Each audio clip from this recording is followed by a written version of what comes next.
Assalamualaikum warahmatullahi wabarakatuh. A'udzubillahi minasyaitonirrajim. Bismillahirrahmanirrahim.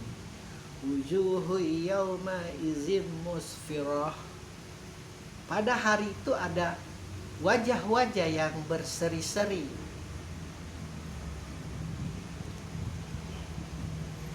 Ketika Al-Quran dikatakan adalah sebagai kabar gembira dan pemberi peringatan yang nyata, ini adalah salah satu contohnya, yaitu kabar gembira. Pada hari itu ada wajah-wajah yang berseri-seri. Kenapa ini bisa wajah-wajah yang berseri-seri?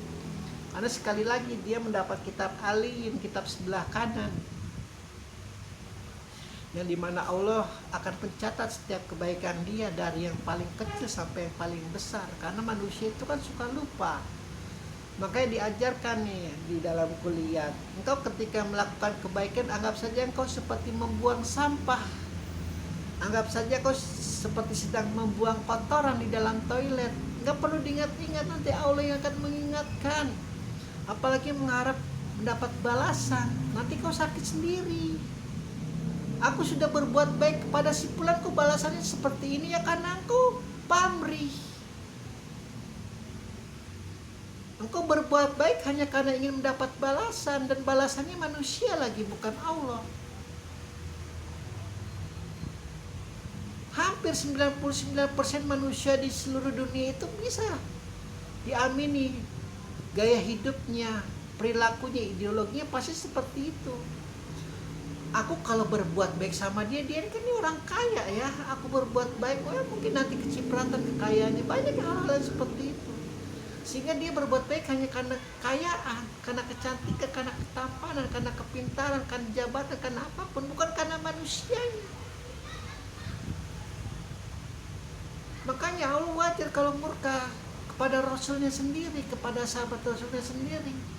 Engkau jangan gara-gara dia buta menghadap kepadamu, ingin mengenal dengan aku, lalu kau berpaling dan berbuka masa. Engkau dulu siapa tanpa aku, wahai Muhammad? Engkau dulu siapa tanpa aku, wahai Abu Bakar? Siapa yang memberi jalanmu yang lurus itu siapa? Siapa yang memberi penerangan ketika engkau dalam kegelapan itu siapa? Jangan ujubmu itu melampaui batas, Allah tidak suka. Meskipun engkau nabiku sendiri, meskipun engkau sahabat nabiku sendiri. Wajah yang berseri-seri Allah pastikan. Kitab lembaran-lembaran itu kalau kita sedang menonton sesuatu yang lucu, sesuatu yang menggembirakan, suka ketawa-ketawa, itu kelakuannya. Sementara di kelilingnya nanti di ayat-ayat berikutnya penuh dengan keresahan, kegundahan. Ya, dia tidak peduli, ya dia baca kitab kebaikannya saja. Aku ternyata pernah berbuat seperti ini dan Allah sangat menghargai. Padahal aku tidak menyangka ini pahalanya sungguh luar biasa.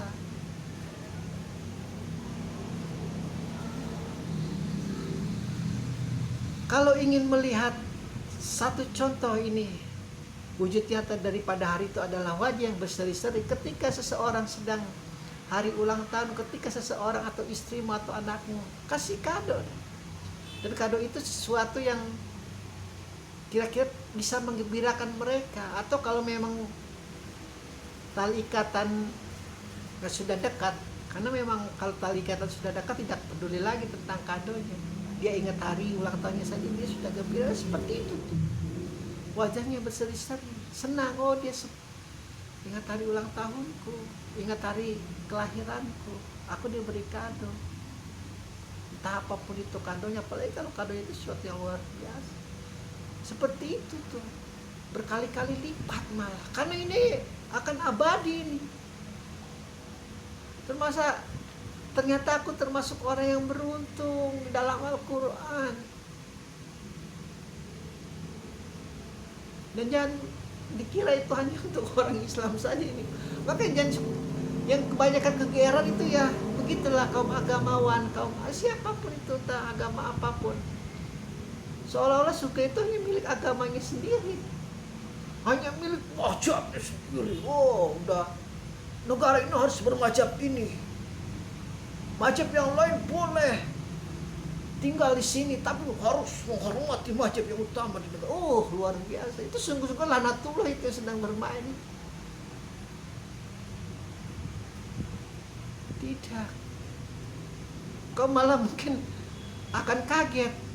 Itu seorang penyembah bulu babi, tapi kok bisa wajahnya berseri-seri? Coba tanya. Ya dulu aku dijalimi sama agamamu. Karena ayah ibuku bukan beragama seperti kamu. Aku dibantai, aku dicincang, aku dihabisi, aku dibakar. Sekarang wajahku berseri-seri. Makan tuh kau agamamu itu. Karena Allah tidak suka dengan yang kelewat batas, yang berbuat zalim. Jangan kalimat-kalimat membela agama Allah, jangan kalimat-kalimat syahid di jalan Allah sebagai benteng dirimu. Nanti kau akan teriak sendiri, ini bagaimana ini, aku dekat dengan Allah, aku dekat dengan Allah, seperti orang gila. Sementara malaikat Jamaniyah menyeretnya. Sudah, tutup mulutmu, dekat dengan Allah, dekat dengan Allah. Sudah kan kita bahas, aku dekat dengan Tuhan, aku dekat dengan Tuhan. Tuhan tai kucing kau.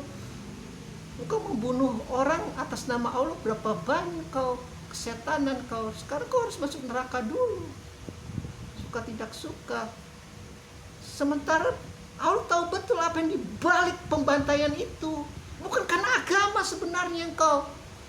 Engkau hanya ingin merampas tanah orang lain, mengambil hak orang lain, itu yang Allah murkanya.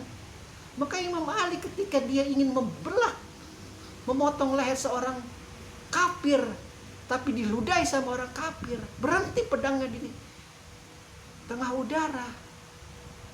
Aku tidak pernah marah selain karena Allah, tapi karena kau meludahi mukaku, aku jadi marah karena aku kesal kepadamu, kau telah meludahi mukaku. Bukan gayaku, aku marah karena diriku, bukan. Jadi tidak jadi dia membunuh.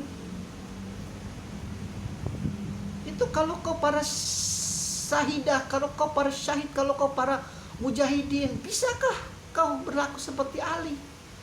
Marahnya karena Allah, benar-benar murni karena Allah. Kalau kau marahnya karena Allah, engkau marah karena bukan karena selain Allah. Engkau marah karena engkau diambil hakmu, engkau marah karena engkau dijajah, engkau marah karena engkau dijalimi, bukan karena engkau ingin menjalimi orang karena berbeda mazhab, berbeda agama. Banyak itu orang-orang seperti itu. Aku dekat dengan Tuhan, aku dekat. Tai kucing, kau dekat dengan Tuhan.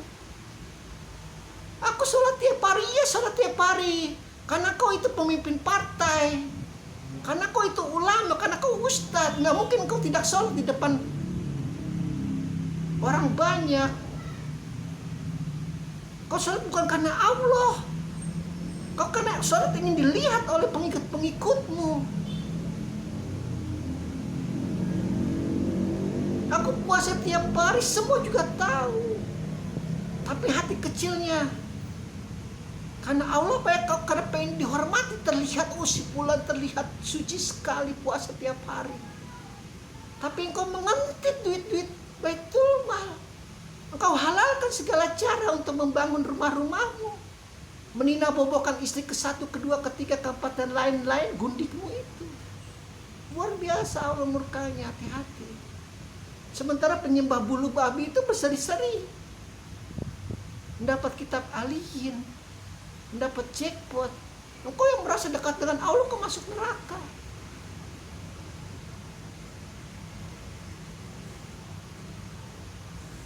Jangan jadikan agama sebagai faktor utama untuk mendapat materi, karena luar biasa, sangat luar biasa.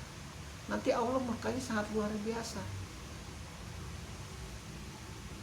Kalau kau memang suka kekayaan, kalau kau suka dunia, ya bekerja keras seperti Abu Bakar sebagai pedagang. Kenapa khalifah pertama kita sebagai pedagang? Karena Allah tidak mengharapkan kau untuk kau jadi kaya, asal cara yang benar. Tidak mengharapkan engkau menjadi orang yang sukses, tidak mengharapkan engkau untuk memiliki rumah yang banyak, istri yang banyak, anak yang banyak, malah disuruh asal dengan cara yang benar, cara yang halal, cara yang diridhoi. Alhamdulillahirabbil alamin.